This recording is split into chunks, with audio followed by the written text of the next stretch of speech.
abo basirikare bavuga ko leta y'u Burundi yari isanzwe ihisha ibitigiri vy'abagwa muri iyo ntambara barungitsemo gufasha leta ya Kongo kurwanya umuhari M23. Naho yahisha ivyo bitigiri vy'abapfira ku rugamba, imiryango yabo yari ifise uburyo ishobora kumenya amakuru y'ababo ko bariho nuko batakiriho.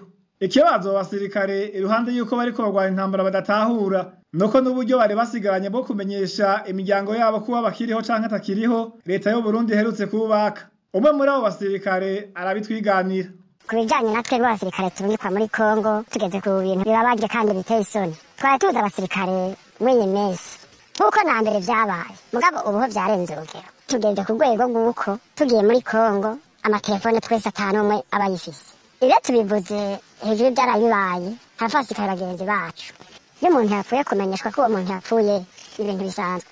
Imiryango yose imaze kwibona ku rubuga ko abasirikare b'abarundi baguye muri Kongo, bamwe baradutelefone bakatubaza bati mwebwe ko muvugana n'abantu bari muri Kongo nakayo bakiriho ko babatse amatelefone biragoye ingene dutora uwapfuye. Uwo musirikare atanga akarorero ko umukenyezi utashimye kuvuga amazina kumva z'umutekano wiwe aguma baza amakuru n'umugabo wiwe ko yapfuye canke akiriho mu gihe amaze imisi yumva urukurukuru ko yo bari mu baherutse guhitanwa n'izo ntambara.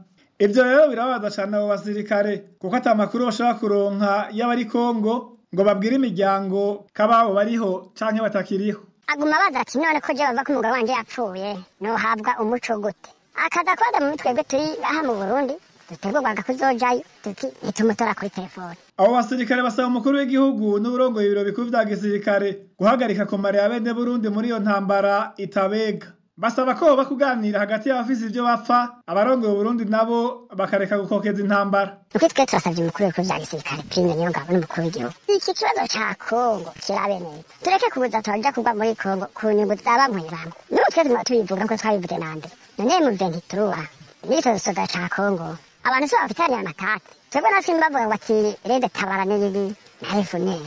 None mu kuja kubarondera cya kugwana na M23 ko cyo gitangaje. None abasirikare bagwaye ikiza biriko biraha igihugu niki. Dusaba umukuru w'igihugu n'ubwo wa Kongo yashigwa imbere ibiganiro nako ha mukuru w'igihugu nawe ni wiyumvire aya maraso areke kubandanya sesera. Mukuru w'ibikuru vya gisirikare nawe reka kubandanya niko keza gwasoda nitugendeye. Amakuru dukesha amasoko yacu mu gisirikare cy'u Burundi avuga ko kuva Burundi burungitse abasirikare babwo muri iyo ntambara ibera mu buseruko bwa Kongo y'intwaro rusangi abaharugwa mu majana bamaze kuhasiga ubuzima, naho bikigoye kumenya ibitigiri nyezina kuko ubutegetsi bw'u Burundi atako butagira mu kunyegeza ibitigiri by'abapfuye.